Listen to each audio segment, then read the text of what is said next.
Chapter 6. The sudden rush of happiness that had swept into his life with Vivian's reappearance took Gregory by surprise. Having spent years honing his aptitude for misery, he had little experience with happiness, and had honestly never expected to deeply feel it like this again. It was not just the happiness itself that was a surprise to him, but also the speed with which his usually more melancholy nature adjusted to it, and how quickly he was able to shed his former bitterness. He observed joy's impact on himself and marveled at how fast it went to work, changing him from within. One day, he was walking out of his apartment and down to the street when he heard someone whistling happily, and in the next instant he was shocked to discover that it was he himself who was making this light-hearted sound. Outside, everything was in full flower. There were bright colors all over that he hadn't noticed in years, and he wondered what spring had looked like, since it was obvious it was now close of summer already, so that meant he had missed it. For sure it had been spectacular. Everywhere he looked this day, it was as if someone had restocked the world with fresh delights. Wolf, too, remarked upon his helper's buoyant spirits and greater degree of absent-mindedness than usual. Gregory's occasional absences from his deliveries ceased. Usually this happened on at least a few days of each month, but now a month and a half had passed, and he had come out of his apartment every single day, often whistling.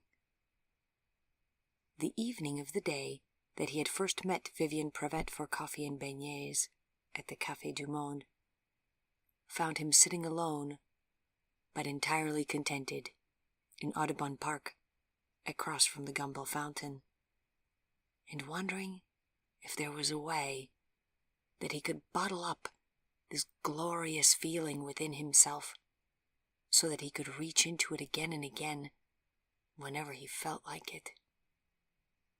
To have constant access to joy like this must be to harness the most powerful force in the universe, thought Gregory. And here he was, in the midst of it, like a visitor from some perpetually cold and overcast northern kingdom, standing blinded by the dazzling, warm sun in an exotic, tropical land. "You are not much suited to happiness," said a small voice inside his head. But in the next instant, a bubble of laughter drowned it out. In short, his glow was such that no grey thought could hope to hold out against it.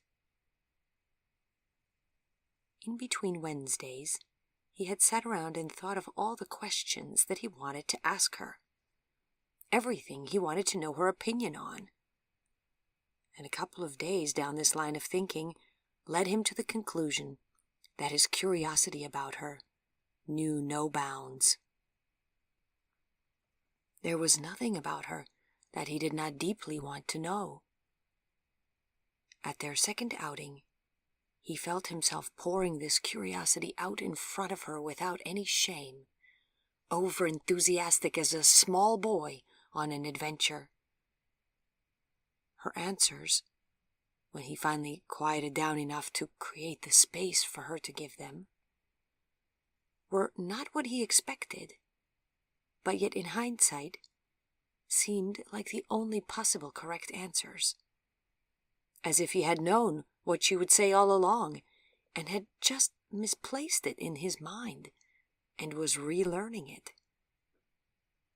She seemed shy whenever they first met, which struck him as a bit odd, but then he could feel her letting down her guard bit by bit as they spoke, until it was all dissolved. He wondered what lay behind this phenomenon, and if it was something that she could even explain. Maybe she did not even realize it was happening. She looked older outside of the hospital, dressed as a young woman rather than in a larger version of the same long white nightgown that he had first seen her in as a small child. He listened to her speak, addressing him always as an equal, and he envied her this self-confidence. It also slightly irritated him, because a part of him still wanted to pick her up and hold her close as he carried her places, as he had when she was 6 years old. But overall, there was no denying that Vivian Prevet at 16 was a beautiful and mature evolution of the child she had been. He looked into her eyes, which were often wide with a genuine interest as he spoke, and it seemed to him as if they had known each other for a long time already. They had decided to meet in front of the Saint Louis Cathedral next time, skip the beignets, and instead spend more time walking. The fastest and happiest week that ever was had just come and gone, and now he was standing in front of the cathedral, brimming with excitement and happiness, and trying to determine which exact path they should take together from Jackson Square. He began by thinking that they should head towards Canal Street and look into shop windows. But then he thought that perhaps they should walk the other way, along Decatur Street toward the French Market. He looked up at the cathedral and hoped that she would not insist on stopping inside first. He had not been in a cathedral, or indeed in any church, for a very long time. He pulled out his pocket watch and looked at it. She was late. Well, no matter. It gave him more time to plan their walk. After a while, he pulled out his watch again. It was now a full quarter hour after their agreed-upon time. Had something happened to her? Had she just simply decided that she had had enough of him? No, said the loud voice of happiness within him. She is coming. Just wait. But as more time passed, the happy voice started to lose its strength. She would not come, had never planned on coming, had possibly not enjoyed their last afternoon together as much as he had, and she did not want to have to explain this to him. She had decided instead to spend the afternoon with perhaps some young boy closer in age to her, and they were doing silly, youthful things that the young did these days, whatever those exactly were. Gregory was not sure. Now it was a half hour past their appointed time. It was suddenly uncomfortable standing in the sun, and a couple of people had already tried to speak to him, something which always annoyed him. All at once, Gregory had the painful experience of losing his newfound happiness in a single instant, and being surprised at how quickly it melted away, and his natural bedrock of melancholy was once again exposed.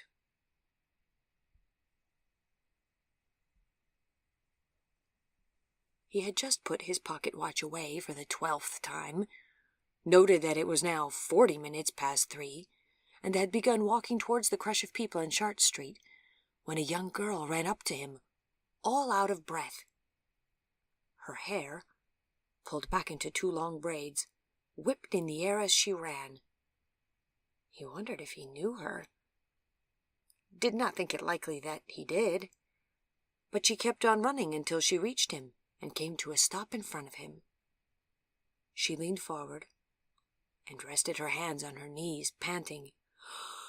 "Oh, I'm so grateful to still find you here," she gasped, out of breath. "You are Mr. Gregory Morgan, are you not?" "Yes, I am," replied Gregory. This was odd. Who could this person be? The girl regained her breath looked up at him, and blushed prettily even above the flush that had already come with her exertion. "I have a note for you," she said, reaching into a pocket on her dress and handing him a folded paper. "Well, thank you very much. I'm sorry you have exhausted yourself in delivering this. May I buy you a lemonade for your trouble?" said Gregory, looking closely at the girl and trying to ascertain if this was what the situation properly called for. The girl shook her head, which in turn shook her glossy brown braids. He noticed that she had freckles and chocolate brown eyes. "Well, thank you very much, then. Will you be all right?" "Yes, I just need to rest for a moment," replied the girl.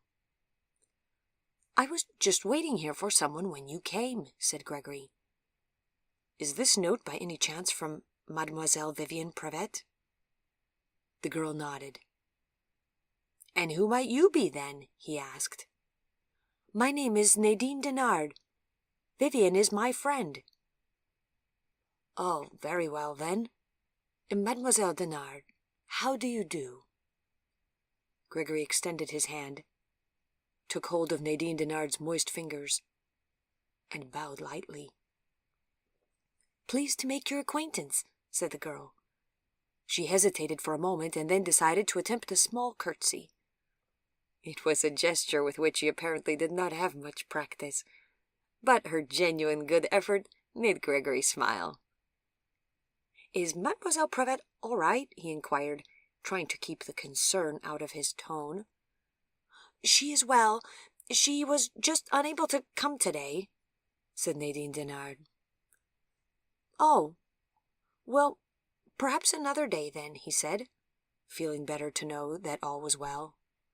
"I would not bet on it," said the girl glumly. Well, that did not sound good at all. Gregory found all of his fresh hope at discovering that Vivienne was well suddenly wiped out again by this statement. Attempting to hold on to happiness sure was a tiring business. What could this mean? Did she never want to see him again? What had he done? He didn't think he had done anything, but maybe it was something he had said? "I see," said Gregory, taking down his smile and grasping the folded note more firmly in his hand. "So, are you certain that I cannot get you anything, or perhaps escort you somewhere?" "No, I'm fine. And now that I have my breath back, I'll be on my way." She turned to go. Then she had a change of mind and turned back to him.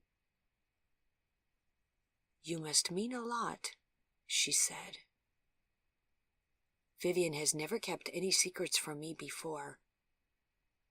I feel less bitter about it now, having met you. You do seem very nice." "Well, thank you, I suppose," said Gregory. "You seem nice, too, and like a very good friend." "Thank you also," said the girl. "Well, goodbye, then." And with that she walked briskly away, leaving him looking after her and wondering what was in the note. Gregory waited until the girl with the braids was out of sight, and then he walked back and stood under one of the stone archways immediately by the cathedral entrance, where there was some shade. Then, with his long fingers moving gently, as if the paper he held was a living thing and a part of Vivienne herself, he unfolded it and read what was inside. "Mr. Morgan, I regret I cannot meet you today, or most likely any upcoming day. My mother was informed of our friendship and has let me know that I am not to spend time with you on any further unchaperoned visits. I'm sorry that it is like this. Perhaps, if you can let me know the address for your bookstore, I could find you again in the future when I'm older, or I could send you a hello sometime. Please find my address below." There was no signature. He reread the note several times, his eyes following along the letters shaped in a childish hand, and then he copied the address immediately and carefully into his notebook. He knew that without this address he would never find her again. The brief note puzzled him. On balance, did it lean more toward wanting him to go away or wanting to keep in touch? The note's author had not provided any evidence of which direction she preferred. Gregory stared out into Jackson Square, his mind churning busily. All those visits to her in the hospital had made him forget what was proper, that society had put up a boundary between unmarried gentlemen and young ladies that had to be respected. The older he got, the less respect Gregory found he had for social conventions, and when it came to Vivian, he felt in himself a particularly powerful rebellion against any force that would separate them. What the world expected of him in regard to her did not interest him in the slightest. He knew the goodness of his own heart toward her, and it seemed like nothing else should matter, and no one else should have any say. And yet here they now found themselves, at this point where her mother had intervened to reimpose the mandated social constraints. A part of him was annoyed with Vivian for not rebelling, and another part of him was annoyed with himself for bringing Vivian to this discomfort on his account. He could think of several possible courses of action now, but which one would she want him to take? He could not ask her to make sure, so he had to think carefully so that he did not choose the wrong action. He thought of what he knew about her, and it surprised him to find that he really did not know very much. He knew that she preferred sunsets to sunrises and pleats to ruffles, and a few other such silly things, and that she lived near Millenberg with her mother, but this was not the same as knowing her and being able to guess at what she wanted. She seemed to enjoy their time together, but she also often seemed uncomfortable. How could both of these experiences be true at the same time? These thoughts kept him company for the next several days and nights. He had immensely enjoyed the time that they had been able to spend together, and did not want to accept that things between them would have to change. There was a way to make it work out. There must be. He would just have to think of it. After several days of indecision, he realized that there was no way around it. He would have to write to her mother and submit himself to her decision. He began sketching a letter, then found himself throwing out draft after draft. Had it ever been this hard to write anything before? What was the polite and proper way to address an angry lady whom he'd never even met? His first attempts failed, as his lack of remorse translated itself into a strident tone.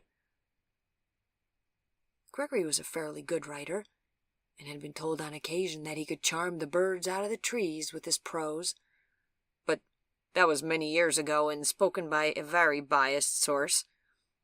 Moreover, this was not a love letter. This was to be a letter of remorse. A few nights into it, he finally managed to swallow some of his rebelliousness and begin to craft what was at least an apologetic note. Then he added to it, writing and rewriting. It had to be good, he knew, because he would only have one chance.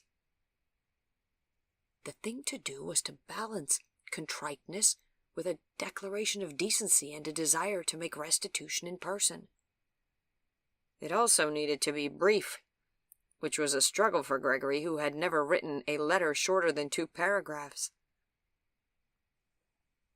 At last, he had it wrestled to a point where he felt reasonably satisfied, and then he wrote out a good, clean copy, in his neatest, most flowing hand.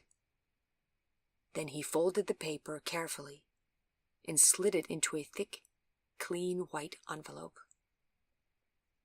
He copied out the address onto the envelope and directed it to the attention of Madame Prevet. More was not possible, since he did not know her first name, or even first initial. He rode over to the post office the next day, in between his various errands, and dropped the envelope into the mail slot, with a silent prayer to vague gods. Then he went home and waited.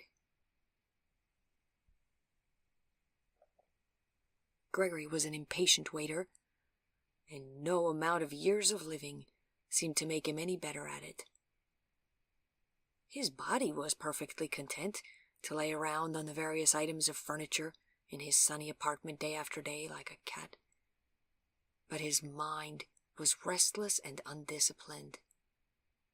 He knew this about himself, but just accepted it as a part of who he was.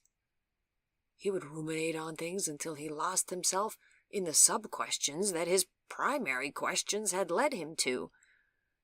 And the longer he ruminated, the more dark and pessimistic his thinking became. Often this would end when his lousy memory came to his rescue, and he found he had forgotten what he was ruminating about. There was some kind of neat logic to it, that one of his flaws could thus save him from another of his flaws, he thought bitterly. But there was no forgetting what he was worried about this time. He thought about it incessantly, and wondered how many days he would go on before giving up hope of a reply. He no longer caught himself whistling happily, but Wolf no doubt found him to be just as absent-minded as before, only now unhappily so. It ended up taking 8 days to receive a reply.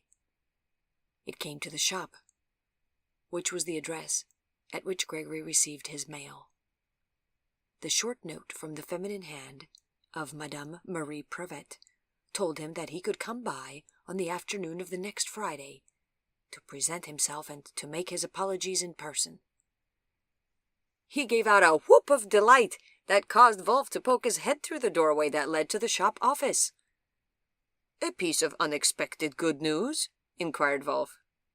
"I've been invited to go in to make apologies in person for my beastly behavior towards a young lady," said Gregory, the ends of his smile just about wrapping themselves about his ears. "Ah, you and your ladies," said Wolf. "What did you do to this one? Make her think you were promising her the moon and then vanish on her? You should be more careful, Gregor." "No, this one I accompanied on unsanctioned, unchaperoned afternoon visits," said Gregory lightheartedly. "I say, who determines these stupid, petty rules of social conduct, and why should I have to let them constrain me?" Wolf sighed and vanished back into his office. "And the savages are still wondering why we have consented to wear pants." His German-accented tones drifted back through the shop. "What does one wear to an in-person apology to a young lady's mother?" asked Gregory. "One's best suit," replied Wolf dryly. "What else?" Gregory felt the urge to laugh bubbling up in him. Writing the letter had been tough, but in person he knew he could charm Madame Prevet to see things his way. He was not unaware that life had blessed him with a certain attractiveness and appealing manner, and as all handsome men, he had developed it further to suit his needs in life. If Madame Prevet was anything like the other matrons he had met, he knew of several angles he might take with her. A woman in constrained financial circumstances with a young daughter soon to be of marriageable age. Shouldn't it be too hard to figure out? Was this an arrogant way to look at the world? Perhaps, but it was all for Vivian, so that made it all right. The Friday afternoon in question was just over a week away. Gregory put the date and the time down in his notebook, closed it up, and put it back in his pocket, and smiled.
Gregory's best suit was a cutaway tailcoat that he wore to the opera.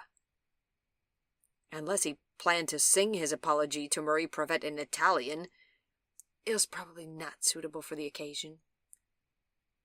He opted for an understated charcoal suit with thin, light gray stripes. All of his suits featured the finest tailoring that money could buy in New Orleans. It was his one statement of excess. Well, perhaps one of two. His outlays on the care and dress of his horses were also rather expensive. He smiled to think that his biggest arrogances were ones that he might have shared with any number of Victorian dandies.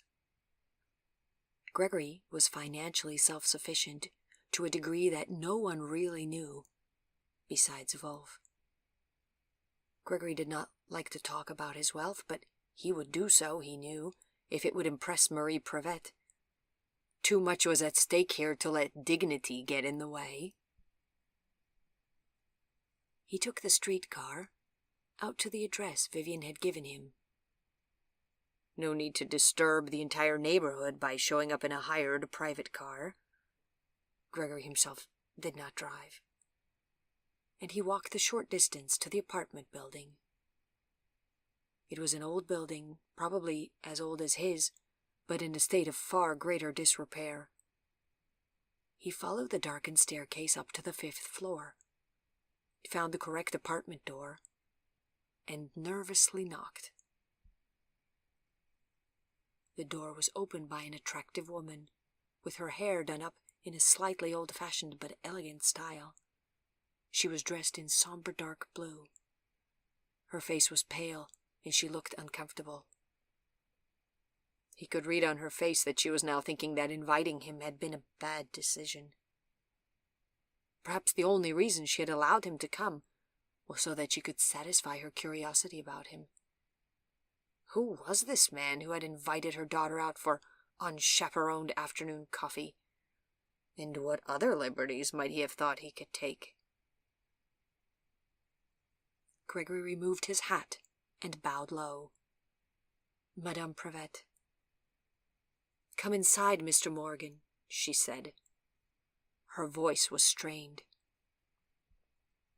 He stepped in, ducking through the door frame, and found himself in a rectangular room with a sofa, armchair, and cabinet on one end of it, a sewing machine, and a dressmaker's form by the window, and a dining table and chairs on the other. Past the dining table he could see a small kitchen. It was evident that Madame Prevet and her daughter lived in modest financial circumstances. The washroom had to be out in the hall. Just behind Marie Prevet stood Vivian, eyes the size of saucers. Had her mother not told her he would be coming?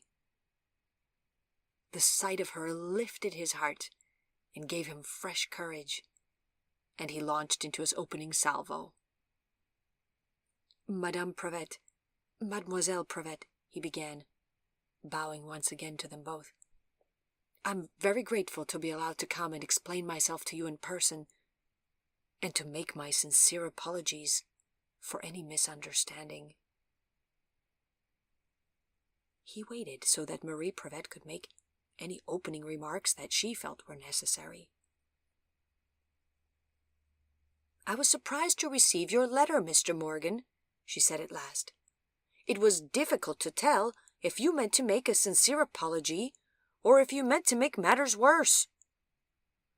It is apologies that I wish to make, madame, and I hope you will be able to accept them. My first and greatest apology belongs to mademoiselle for causing the accident which resulted in her injuries and ensuing hospitalization.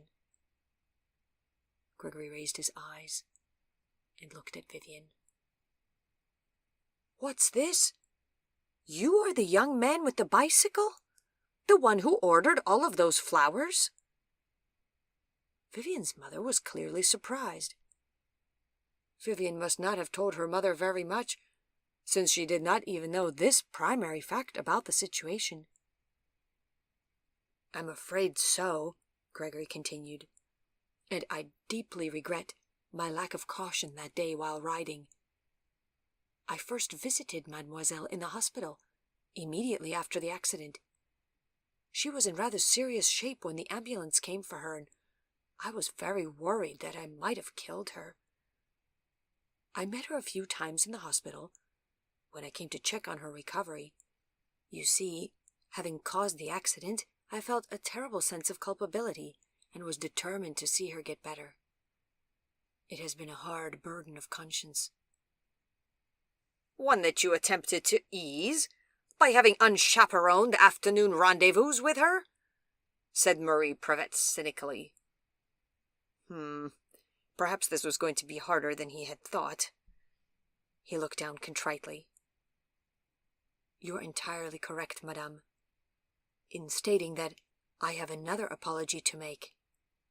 This one to you. It was most improper of me to invite mademoiselle out for coffee. My own mother would have been horrified at such a lapse in good judgment and etiquette. Nothing can excuse it, and I offer you my apology.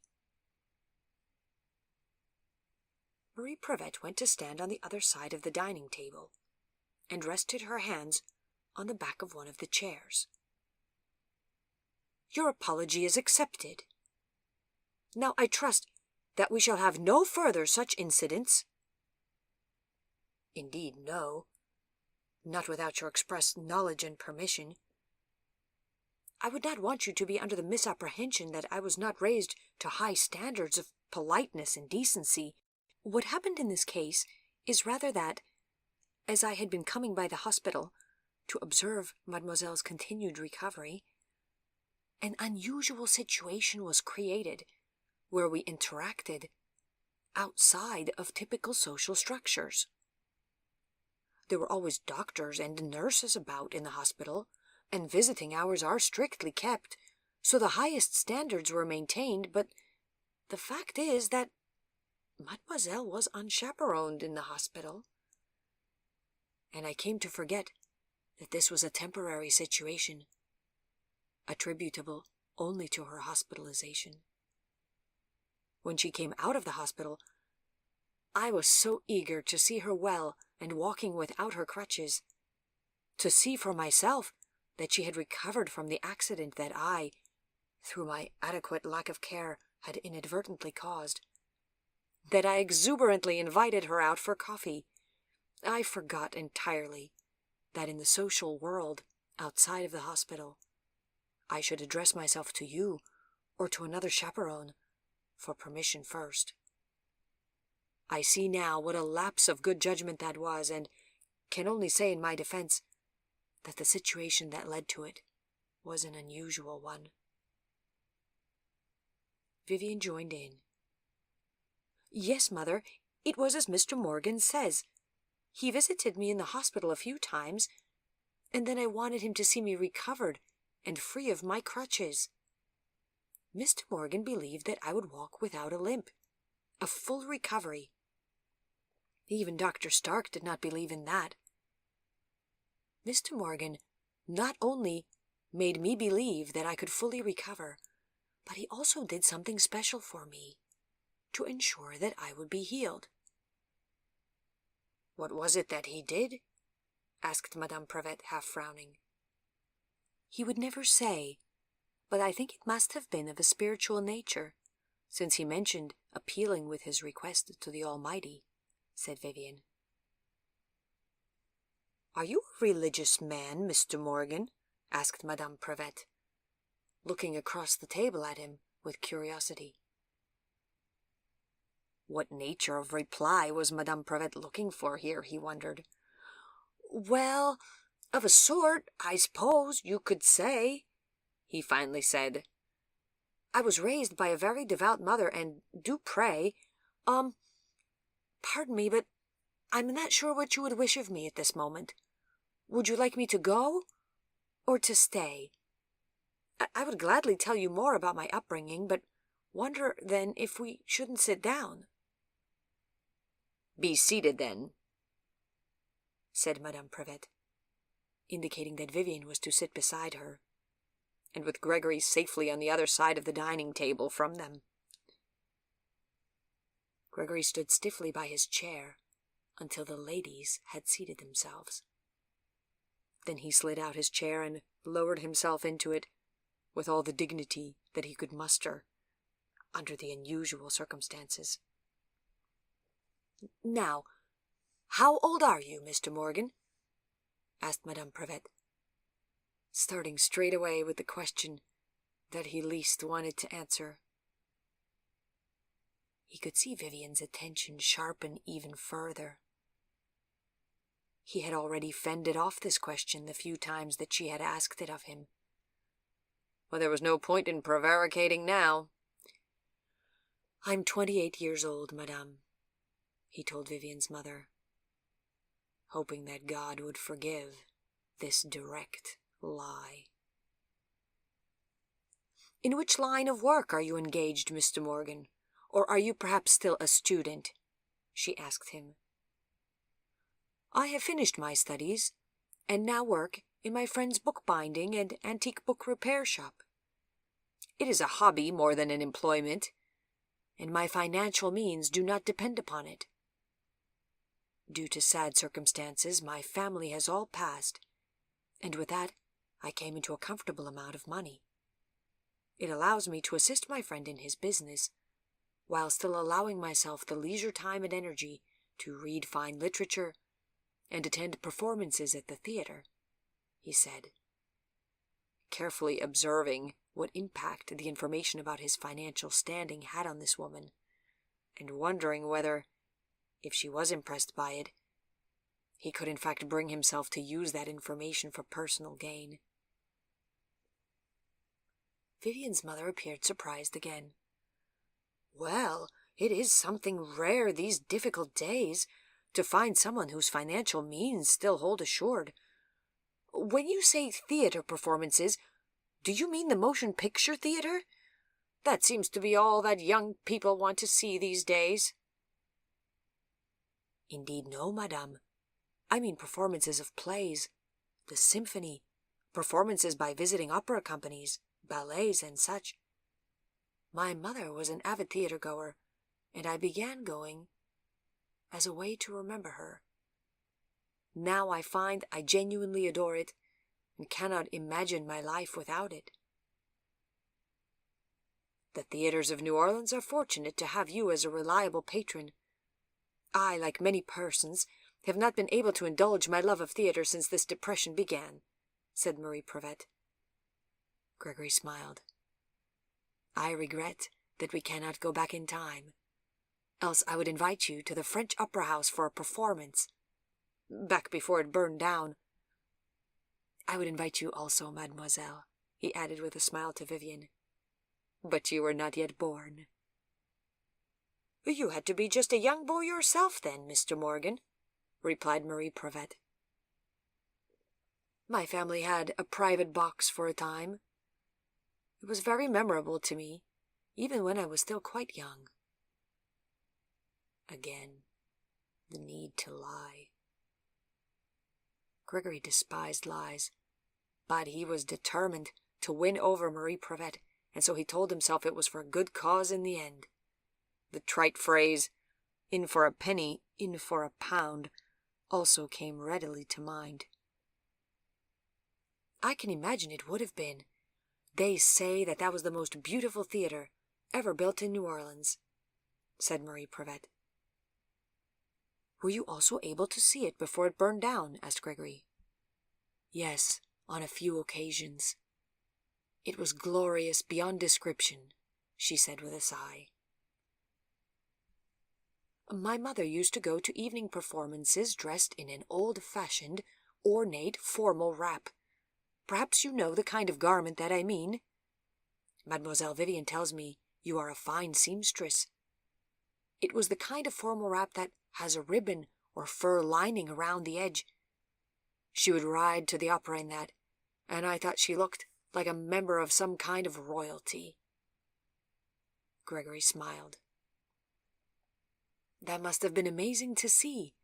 It is very rare to see a true floor-length formal wrap these days. The amount of fabric required makes it cost-prohibitive," said Marie Prevet.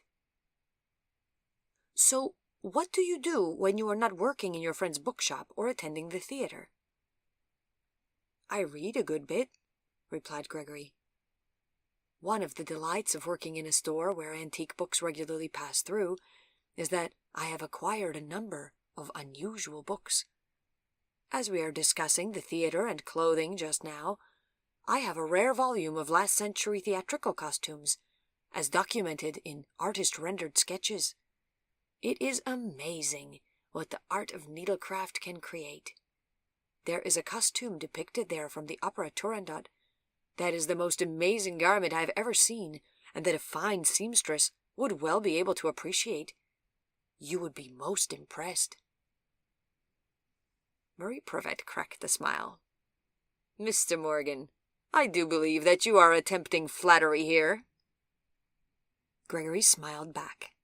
"Flattery will be what I will attempt when you accept my invitation for you and mademoiselle to come for tea at my apartment, and you can admire this book for yourself." From out of the corner of his eye, he saw Vivian's jaw drop open. I would not want to leave you laboring under any misapprehensions, Mr. Morgan," said Vivian's mother, her tone strict again. "My daughter is still a few years away from private visits with gentlemen callers. I believe now that you have been perhaps more foolish than untrustworthy, but I would not want you to mistake my meaning. If it is a courtship with my daughter that you have in mind, you will find yourself disappointed. Under these circumstances, perhaps you would reconsider your invitation to us." "Not in the slightest, madame," replied Gregory coolly. "It would be my pleasure and great honor to have you both as my guests. I consider myself very much under obligation to you, having inadvertently caused all of this suffering to mademoiselle. And you have my word. My intentions are entirely honorable." "I will consider your invitation and respond to you in a few days' time, then," said Marie Prevet. "And I shall impatiently await your reply," said Gregory, smiling again. Then Vivian's mother frowned. "But that is not what we were going to discuss when we were all seated here just a few moments ago." No, he laughed. I believe we were going to discuss my spiritual upbringing. Is that a topic that anyone is still interested in? Oh, very much so, Marie Prevet exclaimed. Vivian also seemed interested, and shifted even further forward in her chair. As it was, it appeared she had been on tenterhooks throughout the conversation. Well, my mother was a devout Catholic when she married my father, began Gregory. She made him agree to raise all of their children in the Catholic faith. I was an altar boy at age 6, studied with various tutors and then with the Jesuits. And as a young man I even spent half a year in Rome, studying papal history and art. But what did you do to make sure that my leg healed completely? Asked Vivian, unable to control her curiosity.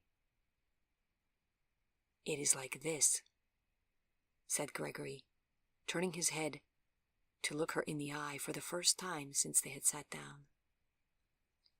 Due to sensitive circumstances that I hope you will not press me for details on, it happened that I was once able to save the lives of several people.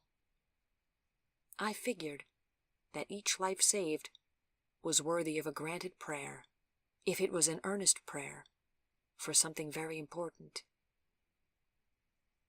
Marie Prevet frowned. Don't you imagine, Mr. Morgan, that is a somewhat childish view of the Lord's powers? It is as if you imagined the Almighty to be in your debt somehow, on account of those earlier good deeds, and perhaps also as if you expected us to be in your debt now that Vivian has recovered. Isn't God greater than one man's wishes, no matter how ardent? I couldn't say, shrugged Gregory.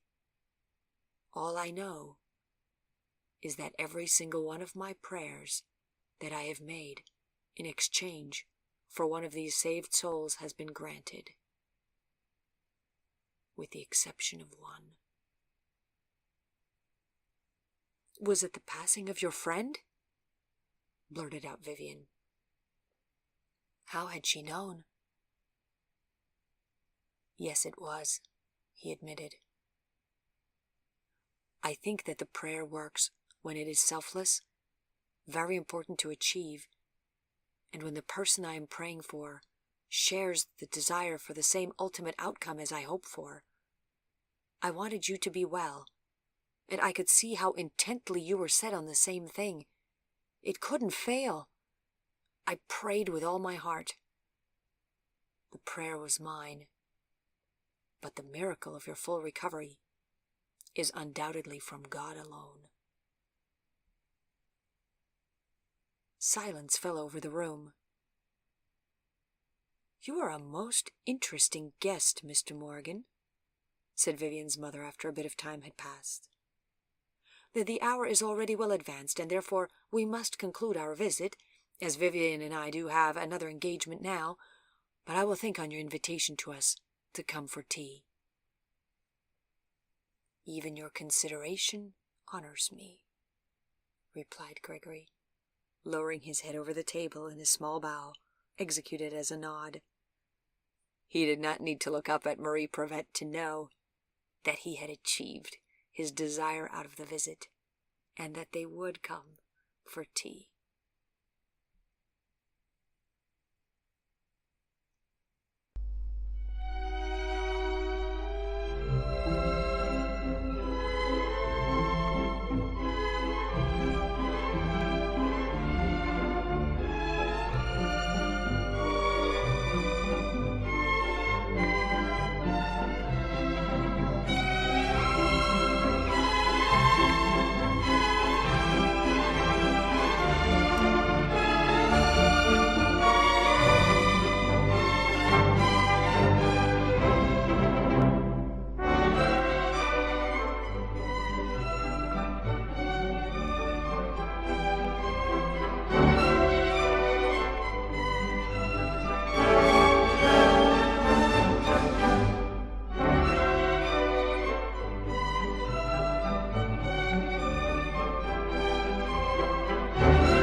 A visit with him at his apartment was far more socially questionable than a visit out in public at the Café du Monde. But as Vivian's mother's curiosity about him had been so piqued, she seemed to quickly find a way to justify it to herself as all right, and he received a reply that both she and Vivian would be happy to come for tea. The day of the visit arrived faster than the days on the calendar would have suggested was possible. Time flew by, and Gregory had much he needed to accomplish. Besides the occasional visit from Wolf, Gregory did not entertain in his apartment, and even Wolf mostly knew better than to drop by uninvited. It was dangerous to disrupt Gregory when he was resting, drinking, or writing, and when he was at home, he was always doing at least one of those things, and at times all three together. Gregory had not entertained a lady in his apartment in a long while, never in this apartment that he lived in now, and he had certainly never entertained a young lady's mother in any of his apartments. The thought of having guests over for tea seemed hilarious to him. He thought about sharing the humor of the thing with Wolf, but then realized that Wolf would be horrified rather than amused, so he said nothing. Gregory did not keep food in the house, and for beverages there was only water and his liquor collection. Gregory's extensive liquor cabinet would have put the average bachelor to shame. All the same, it did not seem like the right sort of thing to show off to a recently irate mother of a young girl. He locked it up and pulled out the key, putting it away for safekeeping. He also had a small replica of the famous Canova statue of Psyche and Eros on a side table along a wall, and he looked at it now and wondered if the sight of semi-naked, embracing statuary could upset Madame Prevet and her daughter. It was a sculpture from the Louvre Museum, but he was unsure if either of his guests had ever heard of the Louvre. They might think that he was a terrible libertine to have such a thing in his parlor. What to do? The most reasonable approach would have been to throw it into a cabinet somewhere for the duration of their visit, but he somehow could not bring himself to do this. These were his imaginary friends that he had lived with for years and years now, after all. He tried throwing a kitchen towel over the sculpture, realized that was daft, and then decided to try another approach. It required ribbon, which he did not have, but he would have to go out anyways again to a pastry shop to pick up petit fours and perhaps some small tea sandwiches. He hadn't been in a pastry shop in so long that he didn't even know where to go. He asked the lady at the grocery store, where he had stopped to buy tea. At the pastry shop, the lady behind the counter patiently assisted him with his order, while Gregory tried to remember what flavors of sweets he had enjoyed as a child. And then she handed him the twine-wrapped boxes across the counter. Walking out with them, he felt about as unmanly as it was possible to feel. If Wolf saw him coming out of a pastry shop with these effeminate little boxes with their curling twine strings, he would laugh himself into next week. It was for Vivian, though, and no ridiculousness seemed too far-fetched for such a good cause. He found a florist willing to sell him a spool of thick ribbon, and then the last thing he picked up was some strawberries from a seller in the street.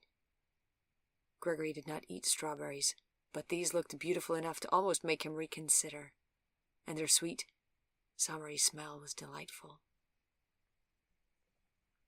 He came home, opened the boxes, pulled his mother's vintage Sèvres tea service out of the china cabinet, the glass-fronted, publicly visible top portion of the same cabinet which held his liquor assortment in its base, and he began laying out the small sandwiches and pastries.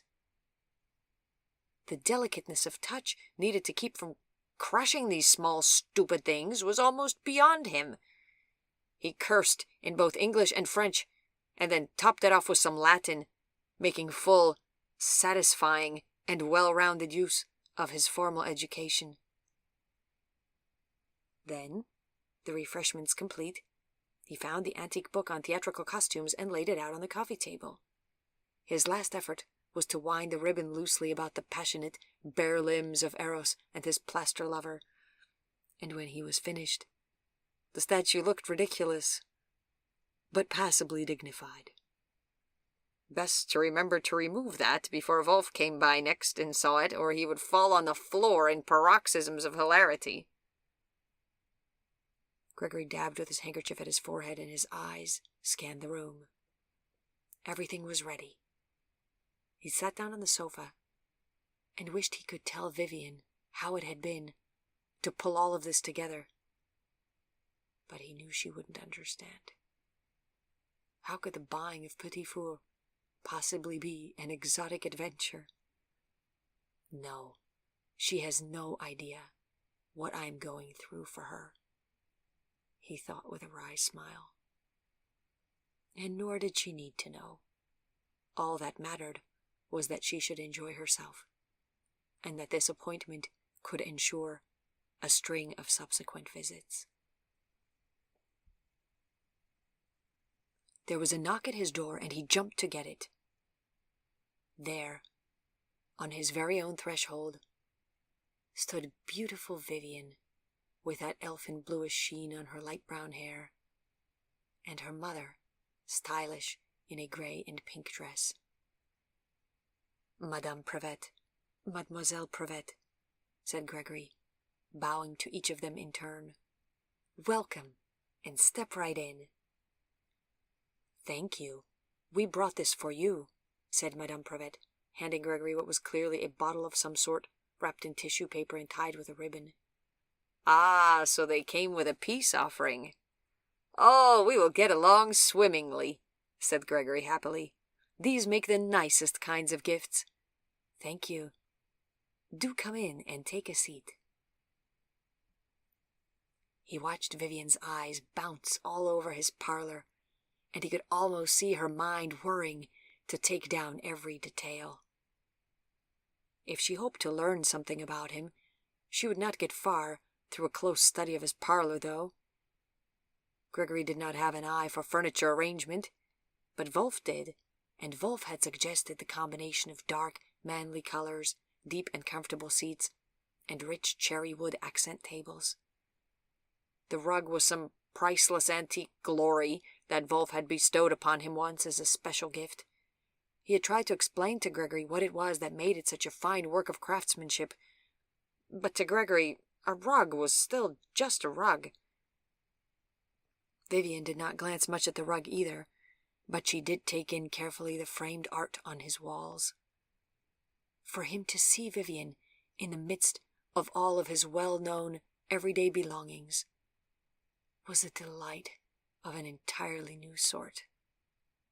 As fun as it had been to invite her out for coffee at the Café du Monde, seeing her here was very much more intimate and thrilling. He wanted to ask her how she liked it, and if there was anything she didn't like, because right at this moment he was prepared to throw out whatever didn't meet her approval. Then this seemed both pathetic and funny to him to feel, and that made him smile still more broadly. He stood at attention until Madame Prevet and Vivian were seated. Madame Marie Prevet's eyes landed on the pieces of the Sèvres tea service, and she let out a kind of sigh. "This is simply exquisite porcelain work," she exclaimed. "What a beautiful pattern!" "Thank you. It was my mother's," said Gregory. "She was a lady of great refinement. Madame, would you please do the high honors and pour the tea?" Marie Prevet eagerly grasped the teapot and poured the tea. Vivian was the only one who reached for the sugar tongs and dropped in a cube of sugar. She was also the only one to have more than one petit four, an observation that made Gregory smile happily. "Mr. Morgan, you have an elegant apartment, and it is impeccably furnished." "Thank you, madame. That would be my friend Wolf's doing. I know that in a dining room the chairs go round the table, but otherwise I am all at sea when it comes to the arranging of furniture," replied Gregory. "Who are the figures in the sculpture?" asked Vivian, pointing to it. "Oh, of course she would want to know." "That is Psyche and Eros, a famous statue made by the Italian sculptor Canova. There are 2 copies of it, both in world-famous museums, and the story behind the lovers is one of the best tales in all of mythology," Gregory explained. "Is it a story you can tell us?" Vivian wanted to know. Gregory coughed politely into his fist. "Well, no, I'm afraid not. It is not a story for young ladies, not even if their mothers are present." "Why do you keep as a house decoration a piece of sculpture that tells an untellable and risqué story?" Madame Prevet wanted to know. "Well, for me, their love story, passionate and untellable though it may be, is also the greatest love story ever told. Eros inspires in me an ideal of how a man should treat women, and Psyche inspires in me an ideal of the most perfect woman. The ancient Greeks called Psyche the goddess of the soul, so that gives you some idea that this was more than the average run-of-the-mill passionate affair," Gregory said. "Why are they wearing ribbons?" Vivian asked, with an expression that made it look like she was doing her best to see beneath these artificial clothes. "Because otherwise they are wearing little else," he said simply. "Perhaps a clever seamstress, such as you, could sew them some miniature Grecian robes, but you'd have to make adjustments to account for the wings coming out of his back." Madame Prevet laughed. "Famous Italian sculptures! You are too refined for us, Mr. Morgan," she said. "And you have so many books, and even a globe." "This is only a portion of my books. Most of them are in my study." Gregory pointed to an open doorway, through the hallway and off to one side. "May I look?" asked Vivian. Gregory nodded, and so Vivian stood up and went in to look. "So, Mr. Morgan, how long have you lived here?" asked Vivian's mother. I don't recall exactly, but it has been a number of years now. I enjoy the amount of sunshine that this apartment gets, with windows facing out on both sides. That is the advantage of a spacious apartment in a narrow building, I suppose," said Gregory. The thought suddenly struck him that he might have left his personal journal out on the table in the study, and the thought that Vivian could be leafing through it right at this moment filled him all at once with a panic. He jumped up and excused himself and went into the study. Sure enough, Vivian was studying something on his table. But as he stepped closer, he saw with relief that it was not his journal. "What does les fleurs du mal mean?" she asked, furrowing her brow. "The bad flowers. Well, actually it is more like the flowers of evil. They are a famous collection of poems by Charles Baudelaire. Here, I'll read you my favorite one." He reached out his hand and took the book from her. They walked back into the parlor. "What's this? You are an appreciator of poetry?" asked Madame Prevet, who had overheard their conversation. "I find that the music of the spoken tongue holds a deep magic," admitted Gregory. "If it please the ladies, I will read you a poem in the original French from this volume." "Oh, yes, please do," said Vivian with excitement, as she reseated herself on the sofa. Gregory sat down by them in his favorite armchair and began to read, his mouth carefully and almost worshipfully shaping these words that he knew so well after all this time.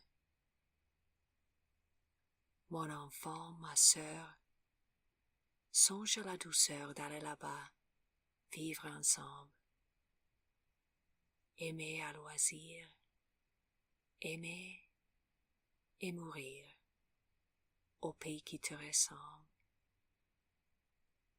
Là, tout n'est qu'ordre et beauté, luxe, calme et volupté.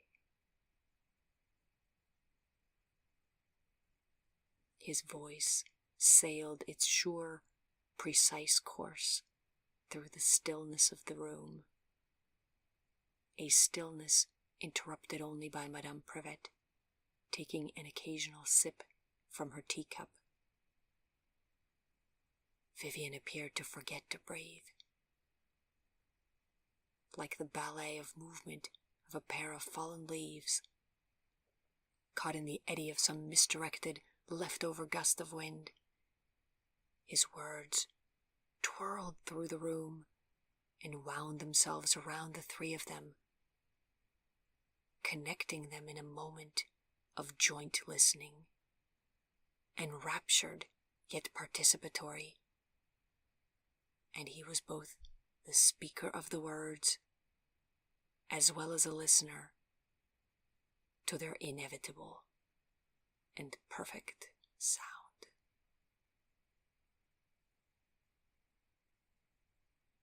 He finished reading the poem, closed the book, and looked over at his visitors. Vivian's greenish eyes were almost shimmery, and her mother had put down the teacup and saucer and was smiling dreamily. Mr. Morgan, that was unbelievably beautiful. But what was this poem about? I hope it wasn't anything we should blush over. If I remember correctly, Baudelaire wrote some rather immoral things. Gregory smiled. Not to worry, madame. The Invitation to the Voyage is a beautiful love poem, but it is not meant to glorify or encourage moral corruption. I feel it is rather about the absolute peace and tranquility that can come to a restless spirit when enraptured by love. It is about a magical world that we all want to be invited to, and that we all want to believe exists. Ah, so you have an aesthete sensibility. I'm afraid you must find my daughter and me rather dull company for one so learned, said Marie Prevet, daintily dabbing at the corner of her mouth with her napkin. An aesthete appreciates beauty, and from where I sit, I see nothing that a true aesthete would not admire, if you forgive my saying so, said Gregory, half in jest and half in earnest. Vivian's mother laughed lightly. I do believe he is flattering us again, Vivian. Guilty as charged. Well, now, some more pastries, perhaps, offered Gregory. We cannot possibly finish off an entire platter of sandwiches and a dozen petit fours among us two, said Marie Prevet. Will you not have some as well? For myself, I far prefer the sweetness of literature to the sweetness of baked pastries, replied Gregory, looking closely at Vivian. Her curious glance fell as she felt his eyes land on her. Would you like to see the book of theatrical costumes that I was telling you about? He stood up and brought over the book. Vivian and her mother sat on the sofa and began carefully turning its pages, commenting on this or that costume. He watched them sitting there side by side on his sofa, so alike, that delicate beauty in both of them underlining their smallest gestures, the fingers turning a page, their faces turned downward to look at the book between them. The delight of having company here in his apartment where he was eternally alone was exotic and deeply satisfying, and he already wondered if he would feel their absence when they left. The conversation flowed, light and airy, and he basked on the edge of it, in a happy glow. The thought came to him that this moment had hung in the balance by the slimmest string, and might never have come to be if he had not been able to persuade Madame Prevet to forgive him and to accept his invitation. Whatever discomfort there had been in that for him, and whatever selfish lapses of good judgment there had been on her part to accept, this moment repaid it all. The afternoon proceeded to a second pot of tea, the strawberries, and then a discussion of the merits of various radio shows that Vivian and her mother listened to while sewing, radio being a perfect accompaniment for sewing work. From Amos and Andy, to the Andrei Kostelanetz orchestra broadcasts, to the soap opera serials like One Man's Family. Gregory himself listened only occasionally to the New York Philharmonic on the radio, but not to too much else, so he sat back and was content to let them wax enthusiastic about their various radio shows while he smiled and tried to imagine what the shows must be like. Then, as the afternoon shadows grew longer, Madame Prevet stood up and declared that it was time to go. Gregory stood up also, walked the ladies to his front door, and bowed slightly to them both. "Thank you for your hospitality, Mr. Morgan," said Marie Prevet. "We greatly enjoyed our visit." "It has been a wonderful afternoon," said Vivian with a contented smile up at him that warmed the very corners of Gregory's heart. He assured them that it had been a great honor, insisted that they take the rest of the tea sandwiches and petit four with them, and after much protest and a few laughs, they were on their way. He shut the door behind them and closed his eyes. Is this what real life feels like? He wondered. Is this how people live, day to day, surrounded by their family and friends, happy and sociable and laughing? Is this what his own childhood was like when he was as old as Vivian? He couldn't remember. That had been so many lifetimes ago, and so much misery lay between that moment and this one, that there was no way of telling any more how it had been. He moved through the empty, silent parlor, carefully washed up the tea things, and felt that that was the single most domestic thing that he had done in years and years. Put it all away, and then, as the sun began to slide lower in the sky, he thought, what would make the balance of the day perfect would be a tumbler or two of bourbon. He walked over to the cabinet, went to reach for the key to open it, and found that the cabinet was locked, and the key was gone. Why was it gone?